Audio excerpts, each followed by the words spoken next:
Hallelujah, people of God. As our faith continues to arise, truly, we believe that even today, our faith still arises, and as we praise and worship our God, and as we rise up in worship, we will truly declare who God is in our lives, and let us all stand up and declare who He is in our lives, and let's raise a hallelujah, and let's raise a praise in our hearts. Hallelujah!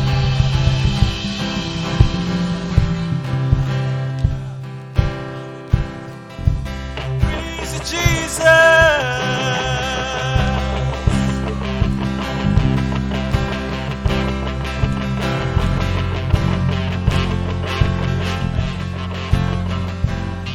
I raise a hallelujah in the presence of my enemies. I raise a hallelujah louder than the unbelief. I raise a hallelujah. My weapon is a melody. I raise a hallelujah. Heaven comes to fight for me. I raise a hallelujah with everything inside of me.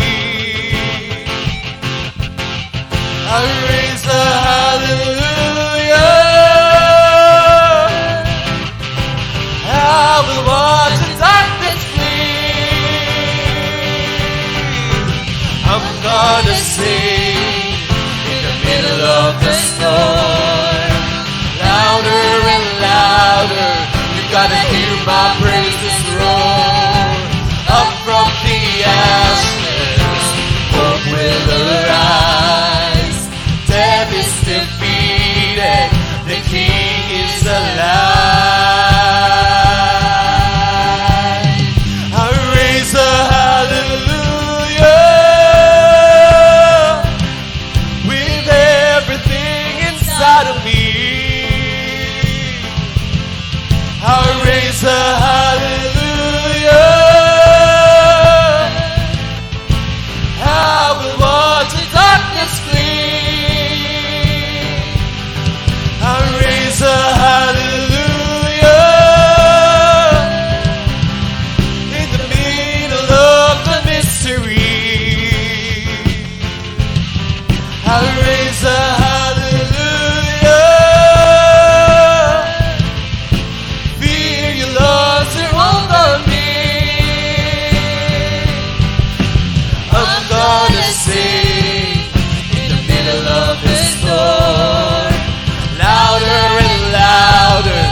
gonna hear my praises roar. Up from the ashes, hope will arise. Death is defeated, the King is alive. Oh, and I'm gonna sing in the middle of the storm. Louder and louder, you gotta hear my praises roar. Up from the ashes, hope will arise. Death is defeated, the King is alive. Sing a little louder, sing a little louder, sing a little louder, sing a little louder, sing a little louder, sing a little louder.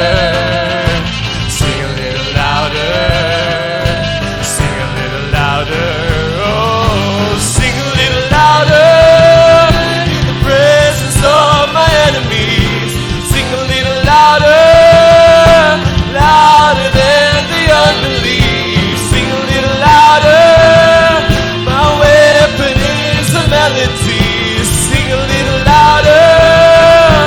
Heaven comes to fight for me.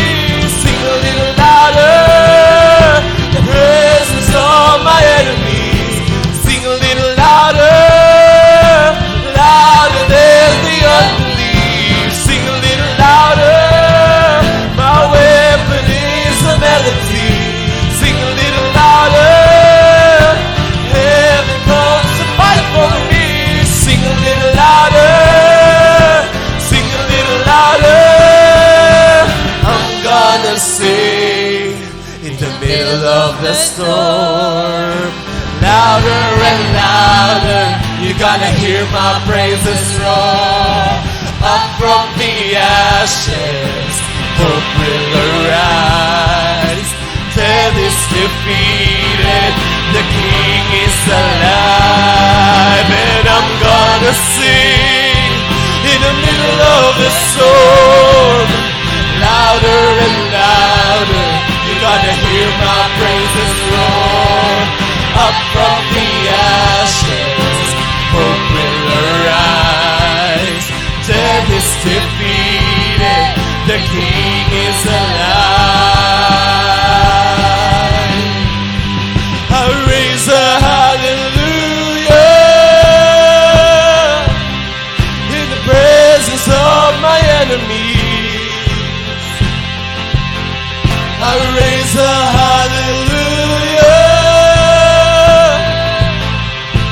louder than the unbelief. I raise a hallelujah. My weapon is a melody. I raise a hallelujah. Heaven comes to fight for me. I raise a hallelujah. And I raise a hallelujah. Raise a hallelujah. Raise a hallelujah. I raise a hallelujah.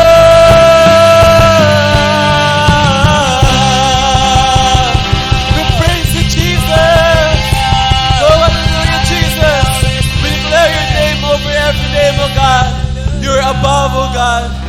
Father, truly, oh God, we exalt your name today, oh God, in this place, oh Lord. For Father, we believe, oh God, that Lord, you're the Father above everything, oh God. And Lord, you've been so kind to us. You've been so gracious to us, Father. Lord, your love for us is above everything, oh God. Lord, no other love can make us feel this way, oh God. That Lord, your love, oh God, even the air that we breathe, oh God. Lord, you deserve our praises. You deserve our glory, oh God. Lord, you deserve everything in our lives, oh God. We give you praise, Jesus. Give him praise, oh Lord. You give life. You are love. You bring light to the darkness. You give hope. You restore every heart that is broken. You give life. You are love. You bring light to the darkness. You give hope. You restore every heart that is broken. Great are you, Lord. It's your breath in our lungs, so we pour out our praise. We pour out our praise. It's your breath in our lungs, so we pour out our praise to you only. Oh, you give us life. You give life. You are love. You bring light to the darkness. You give hope. You restore every heart that is broken. And great are you, Lord. Oh, it's your breath in our lungs,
shout your praise.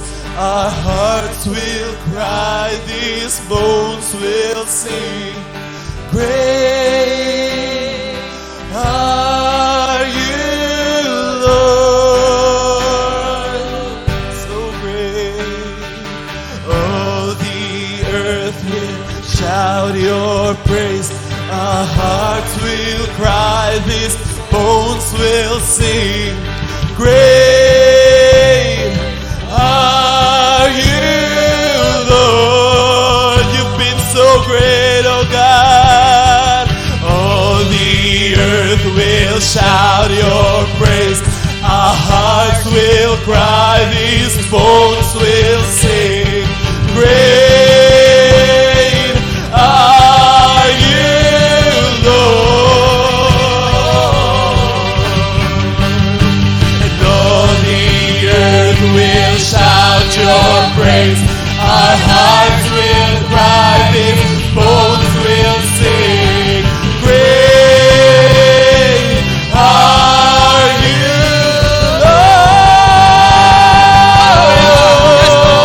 It's your breath in our lives, so we pour out our praise. We pour out our praise. It's your breath in our lives, so we pour out our praise to you only. It's your breath in our lives, so we pour out our praise. We pour out our praise. It's your breath in our lives, so we pour out our praise to you only. Sing it, great are you, Lord.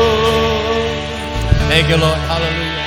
Sing it, great are you, Lord. Oh, yes, oh God. Hallelujah. Hallelujah, Jesus. This morning, our hearts are so grateful to you, O Lord God. We thank you once again for the opportunity that you have given us to gather in this place, a place that you have chosen for us to worship you in spirit and in truth, O God. It's not about numbers, O God. It's about our hearts, O Lord Jesus. It's about you, Lord God, being the center of everything, O Lord God, because you are the God, our creator, the center of the universe, the center of everything, O God. Without you, we can do nothing, O God. We acknowledge you, O God, your sovereignty, O God. You're awesome. Hallelujah. Hallelujah. You're the same yesterday, today, and forever. And you have said in your word, you will never leave us or forsake us, O God. You're always present, O God. That's why no matter what happened to this world, no matter what happened to us, O God, still you are God who is in control of everything, O God. You deserve all the glory and all the praises, O God.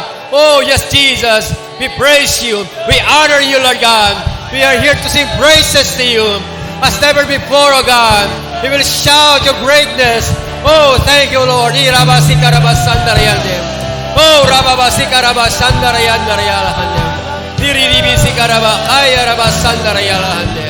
hallelujah, hallelujah. Thank you for your presence. Thank you for your presence, oh God. Fill this place. Fill our lives, oh God. Pour out, oh God. Thank you for the open heaven, oh God. Thank you, Lord. Hallelujah. May your name continue to be lifted up in this place, in our midst, oh God. Hallelujah. Thank you, Lord. Thank you, Lord. Amen. Amen. Hallelujah. To God be the glory. Hallelujah. Hallelujah. Thank you, Lord. Amen. Hallelujah. Father God, this morning as we continue to flow in our worship today, I pray that each and every one of us will continue to experience your presence, oh God. May your word I'm going to hear today will become enlightening and encouragement and strength to our spiritual life, oh God. Bless each and every one of us, oh God. Also yung nagagather po sa basement ngayong mamaya, Panginoon. And throughout this day, I pray na ang patuloy kang kumilos sa puso ng bawat isa, Panginoon. Kaya mo aming puso ay maging soft, Panginoon, maging pliable, teachable, O God, sa mga salita mo upang kami patuloy na madala mo doon sa nais mo, Panginoon. In spite of what's happening, in spite of what we're facing right now, Father God, alam namin hindi nagbabago, Panginoon, ang purpose mo sa aming buhay. Patuloy mo kaming dadalhin doon sa mataas na layunin mo, Panginoon, to become like Jesus, O God. All the glory belongs to you in Jesus' name. Amen, amen. Hallelujah. Praise God. Praise God. Hallelujah. Magkamayan tayo sa bawat isa. Hindi, sorry. Joke lang. Tayo mo kung makakaupo na. Praise the Lord. Amen. Thank you, worship team. So this morning, I'd like to share to you the topic about our journeys through the wilderness. Our journey through the wilderness. So doon pa lang sa title, medyo parang nakakapagod na to. Kasi journey through the wilderness. No? Alam natin, pag narinig mo yung salitang wilderness, most likely, ang mindset natin, ang ating kaagad na naisip ay wilderness, nice, not nice place. No? It's a barren place, it's a desert, it's a dry place, no? Like that. Lack of waters, kung kayo titira dyan ay very difficult, very hard, no? At napapanood natin yan doon sa mga challenge sa television, no? Paano sila china-challenge na dinadala sa disyerto at paano sila mag-survive. No? It's challenging, pero kung tayo makakaranas noon, kung tayo sanay sa buhay sa comfort, pag tayo dinala sa ganoong lugar, mahirap. Katulad na nangyari sa atin. Noong wala yung COVID-19, sanay tayo sa lifestyle na, sabihin natin, komportable. No? Wala tayong mga precautions sa buhay, wala tayong masyadong limitasyon. No? Na-enjoy natin ang pagpunta rito, pagpunta doon. Pero nung dumating yung COVID-19, lahat nagbago. No? Nagbago lahat. No? Lahat ng ating lifestyle nagbago, yung ating negosyo nagbago, yung ating pamilya nagbago, lahat naapektuhan. No? Naapektuhan lahat. No? So, ang wilderness, sa madaling salita, ay hindi isang komportabeng lugar. No? Pero, kapag naunawa natin kung anong purpose ng wilderness, ang wilderness ay hindi isang napakapangit na lugar, kundi ito ay isang lugar na advantage sa mga anak ng Diyos. Isang lugar na kung saan ay maging advantage kung tayo ay nakakasunod. Pero kung tayo din nakakasunod sa Panginoon, ang wilderness ay negative. Ang wilderness ay isang kabagot-bagot na panahon sa buhay natin. Sapagkat ito yung panahon na hindi mo feel ang Panginoon. Ito yung panahon na parang napakalayo ng Diyos. Ito yung panahon na parang panalangin mo ay hindi dinidinig ng Panginoon. Ito yung panahon na pag lumuluhod ka, mas nararamdaman mo yung sakit ng tuhod mo at ayaw mo nang manalangin. At ito yung panahon na nararamdaman mo parang salip na mag-forward ka ay nagba-backward ka.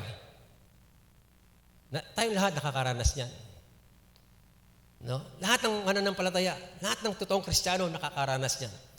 Walang sino man magsasabi hindi niya naranasan ang sinasabi ko. Lahat tayo, one way or another, somehow, sa buhay natin, dumaan tayo sa wilderness ng buhay. No? At this morning, nais ko i-challenge kayo sa napakagandang mensahe nito. No? Sabi rito, the wilderness is a time when you appear to be going in the opposite direction of your dreams.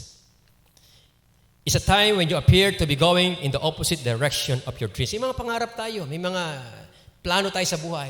But all of a sudden, nung dumating yung pagsubok sa buhay natin, parang naging opposite lahat. Parang yung ating magandang pangarap ay nag-crumble na nawala. Naging blurred. Hindi man nawala, naging blurred, naging malabo. Andoon, nasa isip pa rin natin, pero parang naging malabo. Dati-rati malinaw. So yun yung karanasan sa wilderness. But in truth, no, in reality, the wilderness is an experience na kung saan ay tayo nakakaranas ng pagtetest ng Panginoon, pagsusubok ng Diyos, sapagkat tayo tinitrain ng Diyos at piniprepare ng Diyos upang maging malakas. No? Upang maging malakas, sabi nga ay mga mandirigma. maging mandarigma upang makapture natin yung pangako ng Diyos. So, contrary doon sa sinabi ko kanina na para pag ikaw ay nakakaranas sa wilderness, parang lahat ng dreams mo ay opposite. Pero in the advantage side, in the positive perspective, wilderness is an opportunity for us to test our hearts, to train us, to prepare us, to be able to become a mighty men and women of God. For us to be able to conquer the promised land. So yun yung positive side ng wilderness sa mga mananampalataya na gustong sumunod sa Panginoon. Amen? Kaya this morning, every one of you, welcome to the wilderness.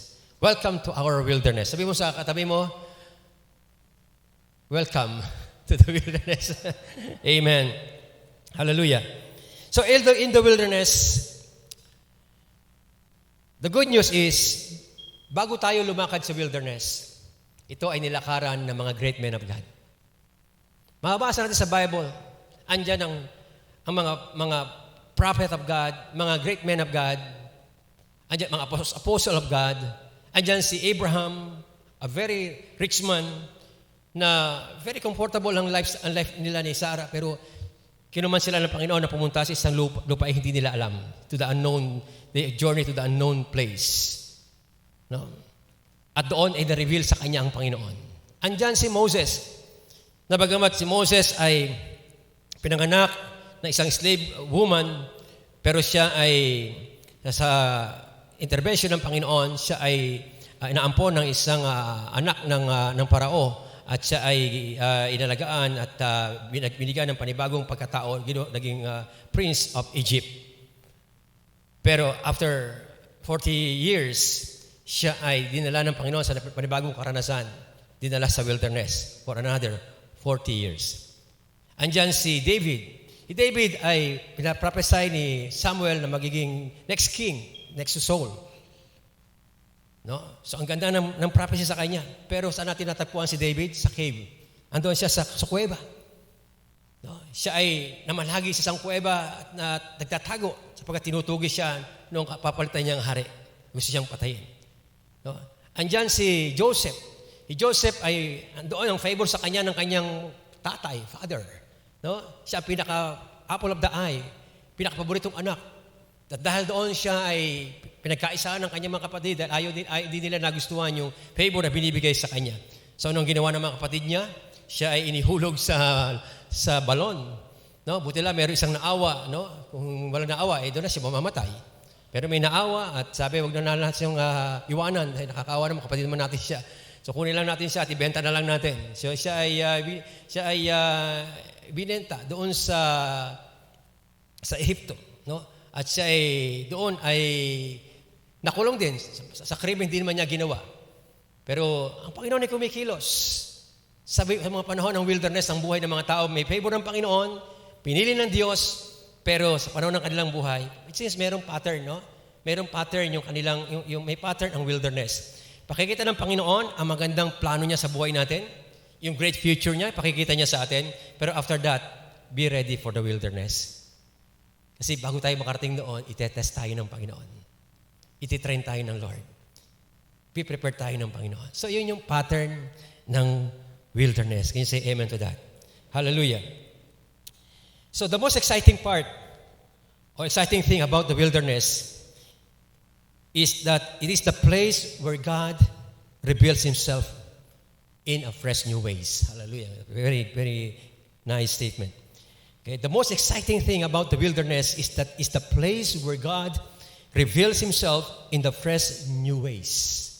Doon sa wilderness pala, doon natin makikita ang revelation ng Diyos sa napaka-fresh na kapahayagan ng Diyos. At yan ay sinabi ni Isaiah chapter 51, Isaiah 51 verse 3. Sabi rito, Indeed the Lord will comfort Zion. So Zion means the dwelling place of God. So He will comfort all her waste places, and her wilderness He will make like Eden. Hallelujah. Her wilderness He will make like Eden. Alam natin ang Eden, no? place of joy, a place of abundance. And her desert like the garden of the Lord. Joy and gladness will be found in her. Thanksgiving and sound of a melody. Wow, hallelujah. So, ibig sabihin pala, kahit sa panahon ng wilderness, kapag tama yung ating pananaw, tama yung ating puso, tama yung ating relasyon sa Panginoon, even the wilderness, God can turn it into a gladness, a place of gladness, a place of joy, a place of blessing. Amen? So ito pala yung napakagandang revelation, no? noong wilderness. Pero doon sa Deuteronomy chapter 8 verse 2, nireveal muna ng Panginoon kung anong kanyang intensyon. Deuteronomy chapter 8 verse 2.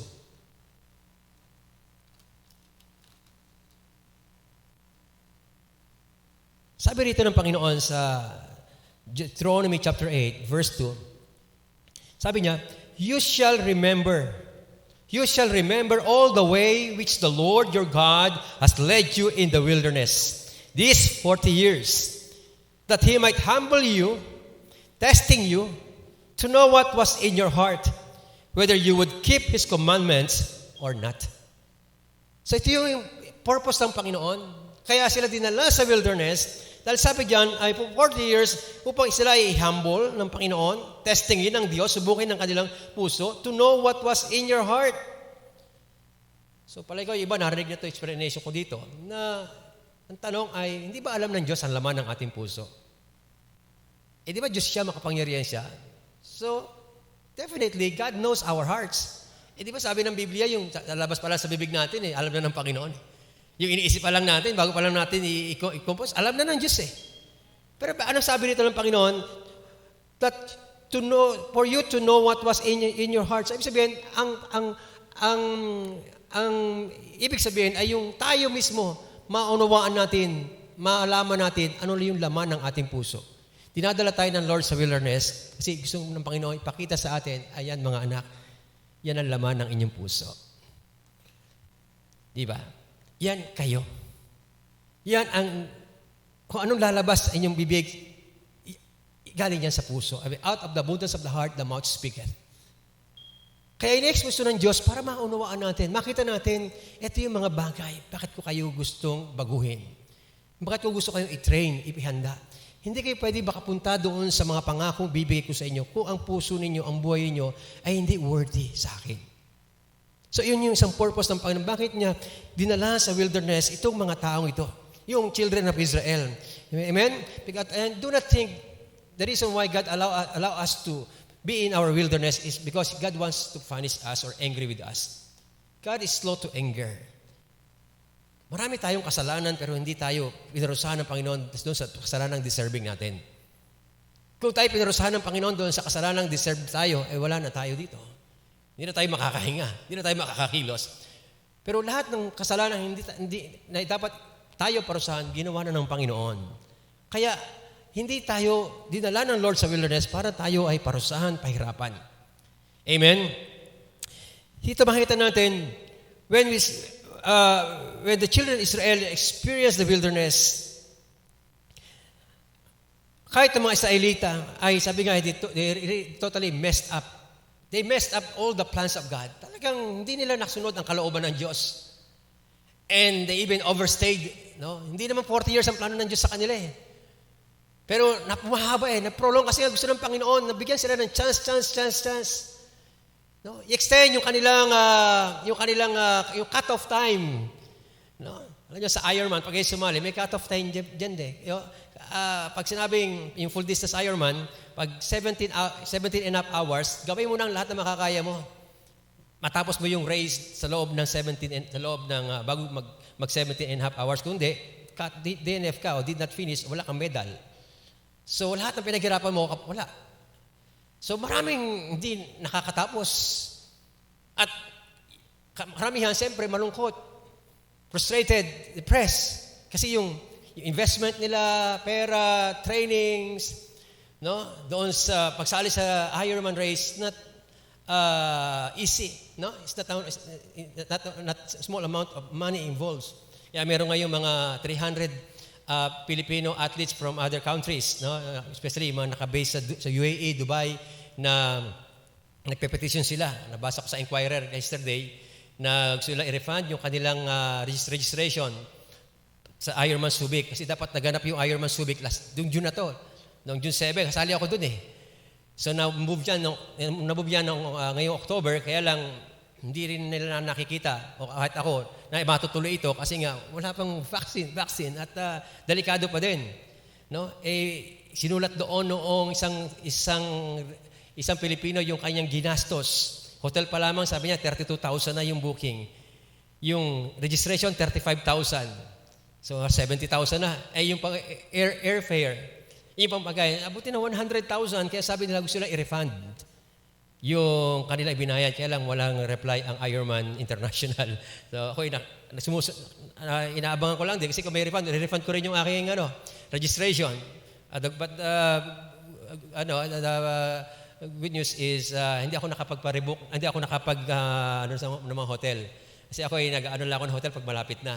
Siyempre, pag nasa ibang bansa ka, you need to book earlier kasi nga yung pag ganyan Ironman, puno na halos ang mga hotels sa venue. So, merong cut-off time. No? Merong pagpupunyagi, merong pakisakripisyo, merong talagang commitment dahil meron kang gustong attain sa iyong buhay. So, these Israelites, no, they messed up, they overstayed, no? At tatlo yung naging attitude nila doon sa wilderness. Tatlo yung naging attitude nila. Yun yung, una yung foolishness. Foolishness, Tagalog ay kamangmangan. No? Ikalawa, ingratitude. No? Ingratitude. Yung hindi sila mapagpasalamat. No? Kahit pinoprovide na ng Lord ang kanilang mga needs, lagi pa silang nagreklamo. Murmuring here, murmuring there. No? Hindi sila satisfied doon sa provision ng Panginoon. At nag-lead ito doon sa rebellion. So nagrebelde sila, no? Kaya 'di ba inutusan nila yung si Aaron na gumawa na uli ng Diyos-Diyosan para sambahin nila. Dahil hindi sila satisfied doon sa Diyos na minsan lang nila naririnig, gusto nila lagi nakikita. So it is a rebellion on their side. Pero in spite of that, still God wants to turn everything into all something good. Kaya in-extend niya. Kaya umabot ng 40 years. Amen. Kaya lang, siyempre, may hangganan ng lahat. May hangganan ng lahat. Hindi yan ang plano ng Diyos. Hindi yan ang dinisire ng Panginoon. Most of them died without entering to the promised land. Although they experienced the freedom from Egypt, from slavery, pero dahil sa kanilang disobedience, sa kanilang rebellion spirit, sa kanilang foolishness, sa kanilang ingratitude, yun ang naging dahilan para hindi sila makarating sa promised land. Ito ay pattern. Ito ay example sa atin. Maaring tayo iniligtas ng Panginoon, na-save tayo through Jesus Christ. Pero kung tayo ay hindi magiging thankful sa Panginoon, sa nangyayari sa ating buhay, pwede tayo rin ay magaya sa kanila. Huwag naman sana. Amen? Amen. Because the Lord doesn't want us not to experience His promises or for us not to enter to the place He prepared for us. Amen? At last ko sabihin ngayong umaga, the Lord does not stop working in our lives just because we are in the wilderness. Hindi siya natatapos. Amen? He lead us through this quarantine season, this lockdown season, for us to realize that we could not make it without Him, without the grace of God. Hindi natin kaya. Amen? Kahit sabihin natin mayroon ng mga solusyon sa mundo, pero hindi pa yun ang solusyon eh. Ang solusyon dito walang iba kundi ang Diyos eh. Kundi ang Panginoon. Kasi anything can happen. Eventualities can happen. No? Lahat ng bagay nangyayari sa buhay ng tao. No? Alam niyo, ngayon, pinanood namin yung life ni Celine Dion.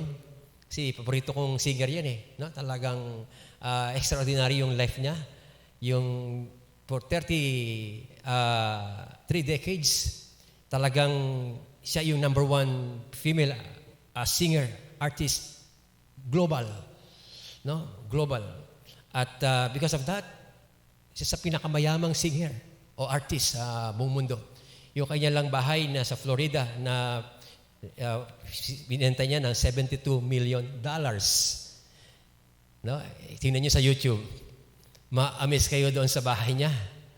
Maski mong resort na napakalaki, tapos yung kanyang wardrobes, yung kanyang closet, yung sapatos lang niya na ay lahat high-tech. Lahat ng mga television niya still talagang nakatago. Pag gusto pa rin, lalabas na lang. Everything is, sabi doon sa nag-interview, anong pakiramdam mo, nandun ka, I feel like heaven, in heaven. Everything is white. No? So, ganun katindi, ganun karangya. No? Pero nung namatay yung asawa niya, na-depress siya. Na-depress siya, kaya hindi niya utsura niya ngayon, namayay siya. Although, yung pagkapahit naman niya, ay gusto niya rin talaga yun. Nagsayaw doon siya, no? Gusto niya yung kanyang loneliness, ay doon sa maibsan. No? Pero ano makikita natin doon? Kahit maatin ng isang tao ang karangyaan, kahit nasa kanya ng lahat, kahit kilalanin siya, hangaan siya sa buong mundo, still, human is human. Isa rin ang pangangailangan ng tao. Meron din siyang loneliness. Meron din siyang mapapait na karanasan. Meron din silang wilderness. No. So, yun ang buhay ng tao. So, isang tingin parang nakakaingit. Kasi, naabot nila yung estado ng buhay. Pero, God is fair. God is fair. Kung kahit marami kang pera, pero kung ano lang yung laki ng sistema ng tiyan mo, yun lang makakain mo. Hindi mo, kahit marami kang pera, kakabili ka ng maraming sapatos, maraming mga damit, pero hindi mo pwede isuot ng 10 isang araw, sabay-sabay. No? Nung pinakita yung isang sikat na artista rin, yung mga sapatos niya, na pare-pares naman, wala ang kulay, 300 pairs of Nike shoes. Sabi ko, pare-pares naman ang kulay, ang design. Sa yung relo, no? I'm not against that. Kasi may pera sila eh. Kaya lang, ang logic nga, masusat mo ba ng sabay-sabayan? Maliban kung malinaw yung purpose mo sa buhay. Amen? So I mentioned that because dinala ako ng Panginoon dito sa statement na ito na without Him, without God, everything is vain. Everything is vain. Amen? Hallelujah. So, hindi ko naman sinasabing masama magkaroon ng pagpapala. God is a God of blessing. He wants to bless us. Ang warning lang ay wag tayong parang dyan lang nakafocus. Sapagat anytime pwede yung maglaho. Amen? So, important truth about the wilderness. I will just give two this morning. What is the important truth about the wilderness? Number one, it is not a place of defeat. Wilderness is not a place of defeat. When the people of Israel sojourned, or journeyed in the wilderness, they were harassed by the other nations on that area. Meron din silang mga kalaban, doon sa mga lugar nila. But the Lord told Israel, alam sabi ng Panginoon, you must defend your position. You must fight back. So, isipin natin, kung ang Panginoon ay walang plano sa kanila, maganda, bakit sabihin ng Panginoon, lumabang kayo sa kanila? Amen? So, ang Panginoon ay panig sa kanila. Even though they are in the wilderness, pero hindi gusto ng Panginoon matalo yung mga anak niya. Kaya, wilderness is not a place of defeat. At doon sa Numbers 21, so 21 to chapter 21, verses, ano sabi ko? 21 to 25. Tsaka yung Numbers 31, 1 to 11. Tandaan nyo lang, kasi yun yung mga encounter nila, na tinalo nila yung Amorites, yung Midianites, at saka yung Bashan. Sa Bashan, Numbers chapter 21 din, 33 to 35 naman. Sabi sa 30 then, they turned and went up by the way of Bashan, and Og, the king of Bashan, went out with all his people for battle at Edrei. But the Lord said to Moses, do not fear him, for I have given him into your hand, and all his people, and his land. And you shall do to him as you did to Sihon, king of the Amorites, who live at Heshbon. So itong mga bansang ito, Amorites, Midianites, at yung Bashan, ito yung mga great nation ng panahon nila na natalo nila in the wilderness. So ibig sabihin, hindi intention ng Panginoon sila ay pabayaan. God is with them. Amen? At binibigyan sila ng Panginoon ng instruction. Amen? Hallelujah. So, if God's purpose was for them to experience defeat, He would not told them to defend their position. Amen. Pero nasabi ko kayo na, but although most of them died without entering the promised land, that's not what the way God desired it to be. But the sad truth is because of their disobedience. Amen? Hallelujah. Number 2, wilderness is not the time for seeking the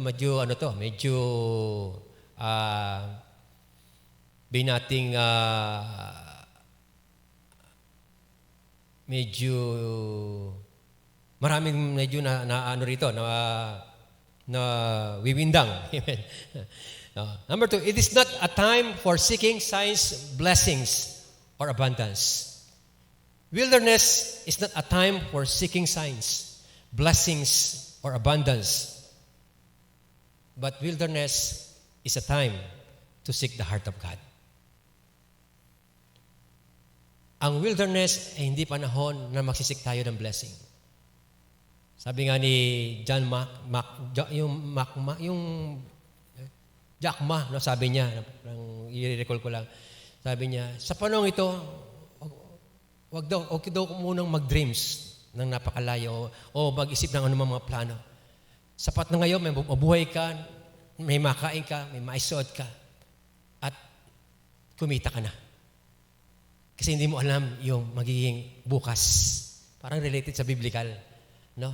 Sabi kung tayo ay nasa panahon ng quarantine, panahon ng pandemic, na panahon ng hindi natin alam ang kasiguraduhan, yung tayo ay kumakain, kasama natin ang pamilya natin, wala tayong sakit, tayo ay nanalo na. Nanalo na tayo. Kumpara doon sa mga taong namatay na. Mga doktor na namatay na. Hindi lang tens, 20s, hundreds of doctors, frontliners, na nag-invest ng millions sa kanilang pag-aaral. Ngayon, namatay na. Di ba? Mayayaman sila.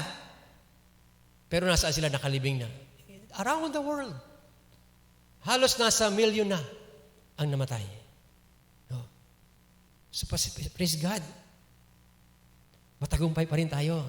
Andito pa tayo. Buhay, malakas, may pag-asa.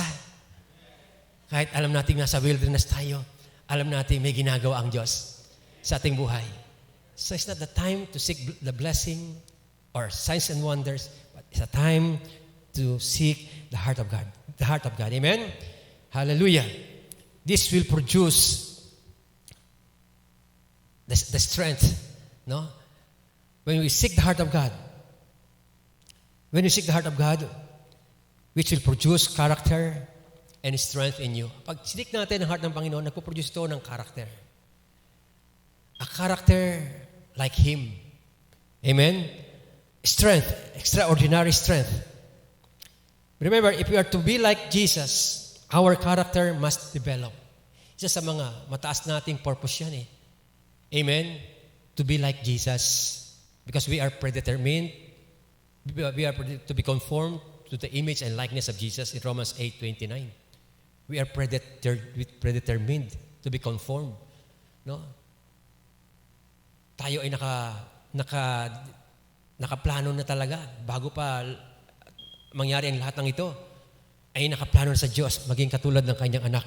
And for that to happen, the wilderness is God's choice or God's choice place for this to happen.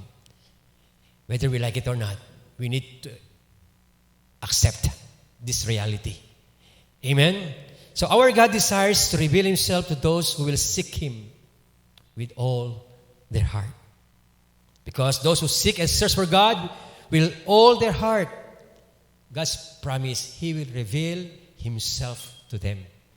He will reveal Himself to them. Ito ang pinaka-masarap na panahon sa wilderness, yung ma-reveal ang Diyos na lumikha ng langit at ng lupa. Imagine mo yung pag ang Panginoon, our Creator, no, ay na-reveal sa buhay natin. Lahat ng mga pangit na nangyari sa buhay mo, biglang mawawala. Sapagkat yung glory ng Diyos ang mag-envelope sa atin. Marahil ito yung kaibahan ng isang taong mabilis makarecover sa mga pagsubok sa kanyang buhay. Tatanungin nyo, Dad, bakit parang mabilis ka makarecover? Sapagkat ito ang susi. Sinik ko ang kalooban ng Diyos. At nung nireveal ng Panginoon sa akin ang kanyang mabuting plano, ako'y nayakap ng kaluwalhatian ng Diyos. At ang nakikita ko ay ang kagandahan na pwede mangyari sa buhay namin, buhay ng ating iglesia at buhay ng bawat isa. Yan yung revelation. Kapag natutuhan natin isik ang Diyos wholeheartedly. Sapagkat pag sinik mo ang kalooban ng Diyos wholeheartedly, you are willing to humble yourself. Walang taong nagsisik sa Diyos na hindi niya ibababa ang kanyang sarili. You cannot experience God or God will not reveal Himself to you kung tayo punong-puno ng sarili, ng pride. Kailangan, sabi nga, magpakumbaba tayo. Humble yourself in the mighty hands of God, and in due time, He will lift you up. In Book of James, andyan yan, chapter 4. Amen, di ba? Humble yourself. Kapag gusto ng Panginoon, pag nagpakumbaba tayo, just at the right time, He will reveal Himself to you in a very precious ways, and God will change everything around you. Everything will fall in place. Praise God. Hallelujah. Hallelujah. So remember, God said that He brought the children of Israel into the wilderness to humble them and cause them to hunger. Not just to humble, but to cause them to hunger. But, however, instead of hungering for God, as Joshua did, the people hungered for the things that the Lord had removed from them. Sa halip na mauhaw sila sa Diyos, nauhaw sila doon sa mga bagay na inalis sa kanila ng Diyos. Hinahanap nila yung mga bagay na pinanggalingan nila. Buti pa sa Ehipto, kahit nahirapan kami, nakakakain kami ng iba't ibang klase ng pagkain. Dito, panay-mana. Sa natural, pagamat the manna is from heaven, no? Heavenly bread. Kayo pakainin ng Burger King araw-araw, umaga, tanghali, gabi. Ewan ko lang, sa isang linggo ay di kayo magreklamo. Sila hindi isang linggo, hindi 4 months, hindi 4 years, 40 years na mana ang pinapakain sa kanila ng Panginoon. Kaya, naturally, nagreklamo talaga. Yung panlasa nila, yung appetite nila. Naghahanap ng mga pagkain nakasanayan nila sa Ehipto. At yung Ehipto ay yung mundo para sa atin. Doon tayo sanay. Hinahanap natin yung lifestyle ng mundo.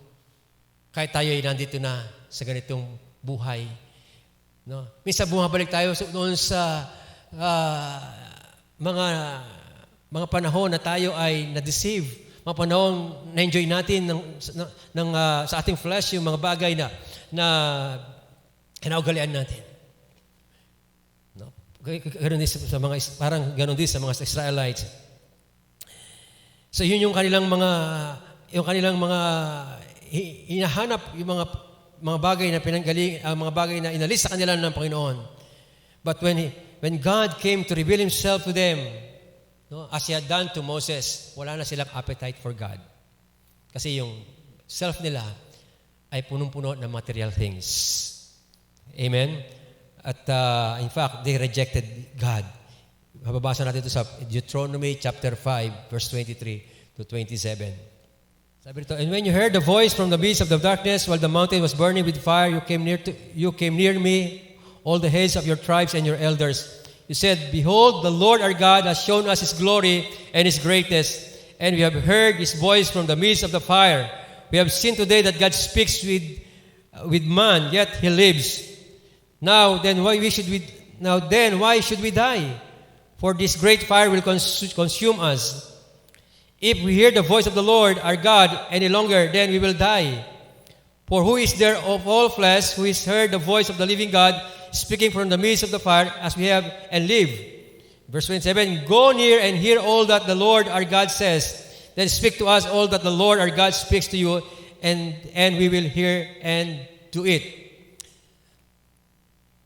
So again, the Lord desired to reveal Himself to them in the wilderness. Pero nag-back off sila. At inayaan nila si Moses ang makapag-usap sa Panginoon. Bagamat ang Diyos gusto makipag-ugnayan sa kanila, God desired to reveal Himself to them. Pero sila na rin mismo yung nagsabing, si Moses na lang ang makinig sa inyo.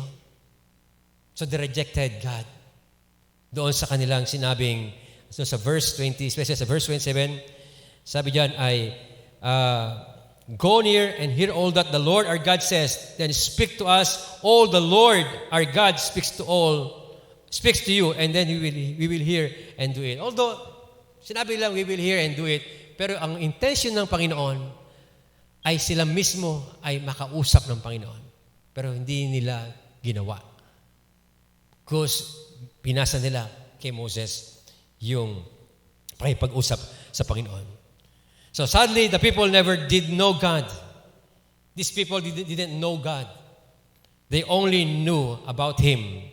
Amen? Amen. They only knew about Him. Alam lang nila yung patungkol sa Diyos, pero hindi nila kilala talaga kung sino ang Diyos. Iba yung kilala mo talaga ang Diyos. Na-encounter mo siya, na-reveal siya sa buhay mo. No? Kesa doon sa kilala mo lang siya, yung patungkol sa Kanya. Narinig mo lang. Pero wala kang personal na pagkakilala sa Panginoon. Ganon ang mga Israelites. They knew about God, pero they didn't know God personally. And because of not knowing Him, what happened? Ano ang consequences? They never saw the land that was promised to them. And saddest thing, they died in the wilderness. Sayang, ang ganda ng pangako ng Diyos. Kaya sila niligtas, pinalaya sa Ehipto para dalhin sila sa wilderness, pinadaan sa wilderness para dalhin sa promised land. But because they rejected God, they don't want to hear God face to face. They don't want God to come near them. They don't want to seek God face to face. So they died in the wilderness. People of God, when God brings us into a wilderness, as also did with Moses, David, Joseph, Paul, and others, great men of God, I will conclude in this. It will be to test us, to see if we will seek Him with all of our heart and hunger for God, hunger for Him. Or if we will hunger for the comforts and pleasures that entices us. Yung bang ating buhay sa panahon ito ay doon pinili natin isik ang kalooban ng Diyos, ang makilala pa ng lubusan ng Panginoon sa buhay natin, or doon tayo kumikiling sa comfort and pleasures na ginag-entice sa maraming tao. Sabi sa James chapter 4, when we draw near to God by seeking Him with all our heart, then He will draw near to us.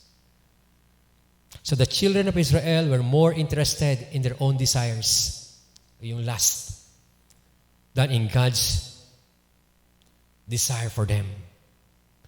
Sabi sa James chapter 4 verse 3 to 8, andyan yung word na yan, minention dyan na they become adulterer and adulteresses.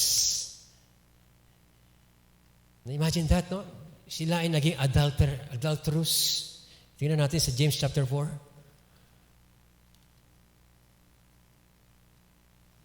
Pag hindi tayo kumiling doon sa gusto ng Panginoon, this will happen, can also happen.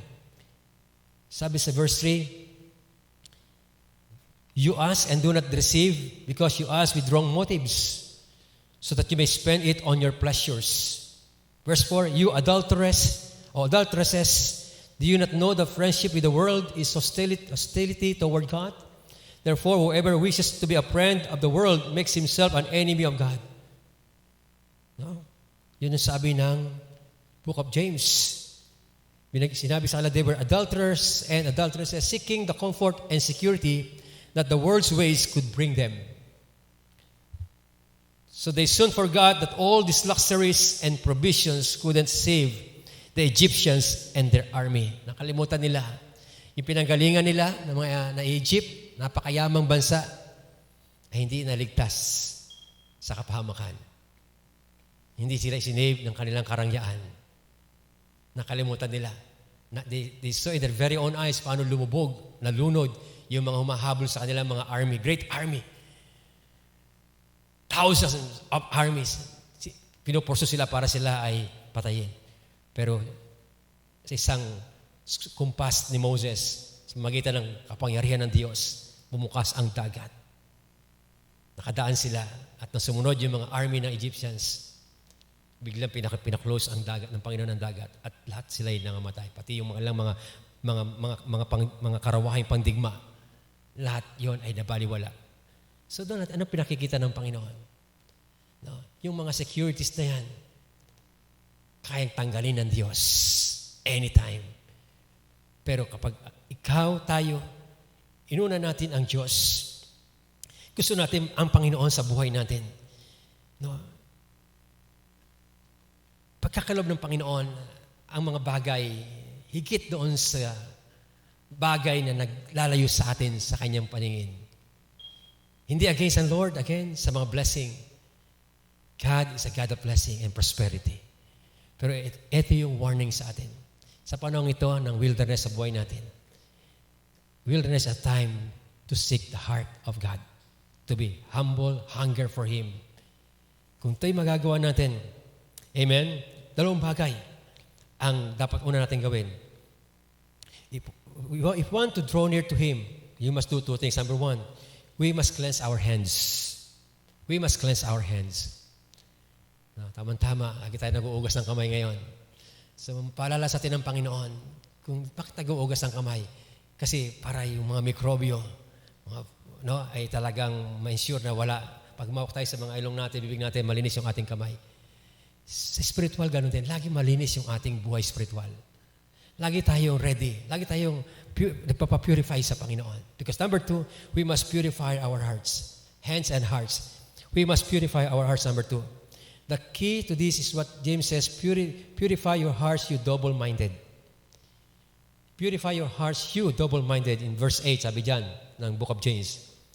Why double-minded? Because double-minded people, fluctuate back and forth from spirit to flesh. Yung palang double-minded ay nagpa-fluctuate sila. No? From flesh to the spirit.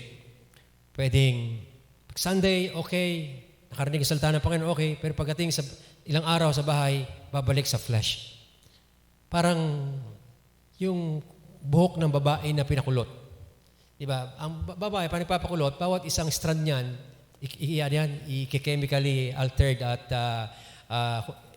iikutin. No? Yun natagin, diba? Ganyan ginagawa.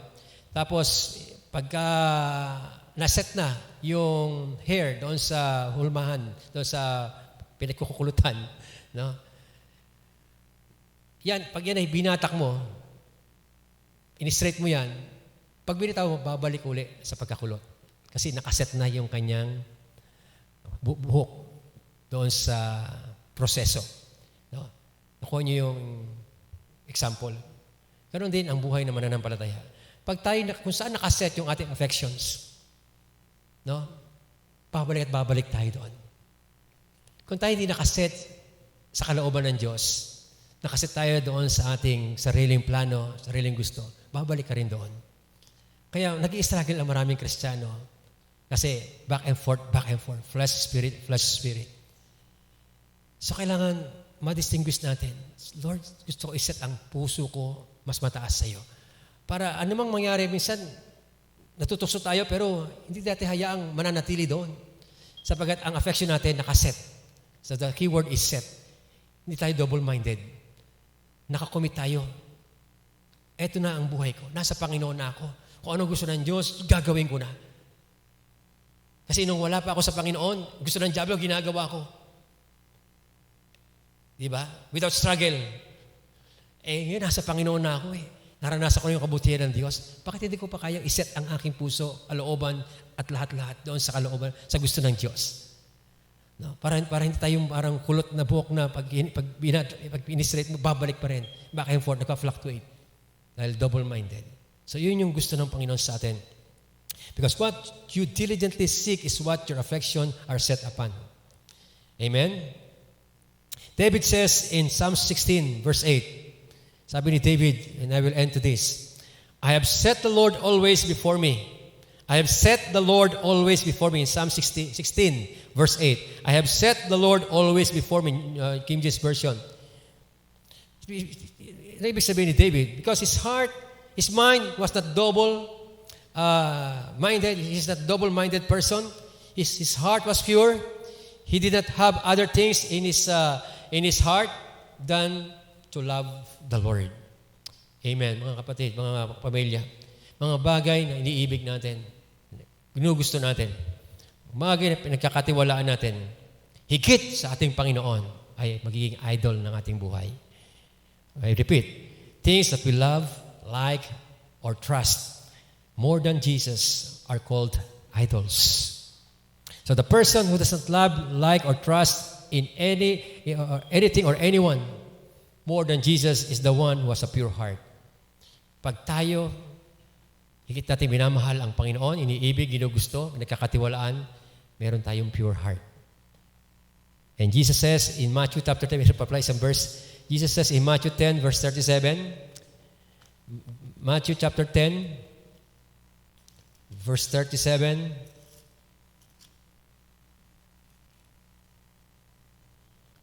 sabi diyan, he who loves father or mother more than me is not worthy of me. And he who loves son or daughter more than me is not worthy of me. Wow. Sino mang umiibig sa kanyang tatay, nanay, higit sa akin, hindi karapat-dapat sa akin. Ang sino mang umiibig sa kanyang anak, lalaki, babae man to, ay hindi karapat-dapat sa akin. God is not saying not to love our father, our mother. He's saying do not respect our parents. Amen? Pag sa batas niya ay igala mo ang iyong mga magulang, siya ang nagsabi noon. Pero in comparison, loving God is the highest commitment. Kapag mas minahal natin ang ating magulang, higit sa Diyos. Pag inibig natin ating mga anak, higit sa Diyos, tayo ay hindi karapat-dapat sa Kanya. No? So, yun yung warning ng Panginoon sa atin. In seeking the heart of God means siya ang top priority natin. Siya ang pinaka mataas na highest kingdom priority. No? Seek ye first His kingdom and His righteousness. All these things shall be added unto you. Kung tayo napipigilan ng ating magulang, ng ating mga anak sa pagsunod, gawa ng kanyang kalooban, you are not worthy of God. Yan, sabi ko sa sarili ko, mga anak, may katawagan ako sa Panginoon, tatapusin ko ito. May buhay na kayo. Hindi ako nagkulang na palalasan niyo ang tama. Kasalanan niyo. Kasalanan ko. At binanggit yan sa banal na kasulatan. Pero tatapusin ko ang takbuhin na tinanggap ko sa Panginoon. Kung kayo susunod, matatapos ninyo ang takbuhin. Pero dahil sa nang ginawa ninyo, ako'y hinto, ay talo na ako. Kaya ako'y magpapatuloy, tatapusin ko ang katawagan ng Diyos sa aking buhay. No matter what, sapagkat mahal ko ang Panginoon. Siya ang nagligtas ng buhay ko, hindi kayo. Kayo'y bonus lang ng Diyos sa amin. Mabubuhay ako kahit wala kayo. Sinabi ko talaga yan, kaya ako mabuhay nang wala kayo. Kaya ako maglingkod sa Diyos nang wala kayo. No? Kasi siya ang aking number one priority. Pag meron tayong commitment na gano'n, it doesn't mean na hindi natin mahal yung ating pamilya, ating mga anak. Gusto natin pakita, Lord, whatever happens, ikaw pa rin talaga ang aming susundin. Hindi naman naalisin ng Lord yung mga sinasabi natin, mahal din natin eh. Bagkus, pagagandahin pa nga ng Panginoon, haisip pa nga ng Panginoon. Kasi yung mga bagay na hindi mo maayos, siya ang mag-aayos. Pero kung tayo yung alagang maayos ang buhay nila, lalong nawiwindang. Kaya sabi nga nung mga araw, huwag kang malikot sa aparatus. Saya mo lang, nakaset yan.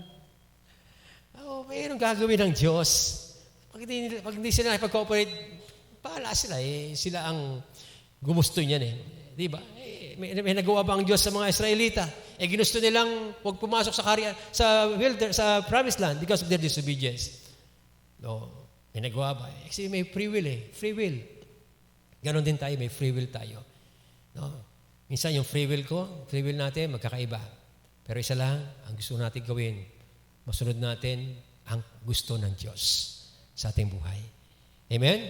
So, it is in the wilderness that the glory of the Lord is revealed. Amen? So, people of God, let's join the company of all the great men and women of God, or the saints who have gone before us. Amen? And I assure you, after this wilderness, hallelujah, the glorious manifestation of God will happen to us. Tayong lahat ay tumayo at tayo may pasalamat sa Panginoon. Hallelujah. Praise your name, O God. Thank you, Lord, for your word. Panginoon, ngayong umaga ito, nagpupuri kami at nagkapasalamat sa iyong makapangyarihan salita. Dalayan ko, Panginoon, ang mensaheng ito ay patuloy na humamon, magpalakas at magdala sa amin sa patuloy na pagkilala na ikaw ang mataas naming prioridad sa buhay. Na in spite of this season, in spite of the wilderness in our lives, hindi kami titigil, Panginoon, hindi kami hinto sapagkat hindi ka naman humihinto sa paggawa sa aming mga buhay. Pagpalain niyo po ang aming paglalakbay sa wilderness na ito, Panginoon. Hayaan mo, Lord, na huwag kaming ma-deceive ng mundo, Panginoon. Kundi kami, Panginoon, ay mag-commit sa mas mataas naming commitment sa iyo. Higit ka naming pagkatiwalaan, higit ka naming ibigin at gustuhin sapagkat ikaw ang may alam ng bukas namin, Panginoon. Ikaw ang may hawak ng aming buhay, Panginoon. At ikaw ang nakakaalam ng maganda para sa aming lahat. Kaya pinagkakatiwala ko ang buhay ng bawat isa, bawat pamilya ng Glory Christian Center family. I pray in the name of Jesus sa patuloy kami makatakbo ng maayos, Panginoon. At matapos namin ng takbuhin na iyong iniatang sa amin. Hallelujah. Hallelujah. Oh, we give you praise, we give you honor, we give you glory. Thank you for this wilderness, oh God. Thank you for the privilege to experience, Lord God, the testing process, the training process, and preparation process, oh God. Hallelujah. Oh, Father, we give you praise. We give you glory. We give you honor. Oh, glory to your name. Hallelujah. Thank you, Lord. Thank you, Lord. We praise you. Hallelujah. Masapawitan natin ng Panginoon. Hallelujah. Thank you, Jesus. Hallelujah. You give life. You are love. You bring light to the darkness. You give hope. You restore every heart that is broken. Great are you, Lord. Yes, God. Hallelujah. You give life. You are love. You bring light to the darkness. You give hope.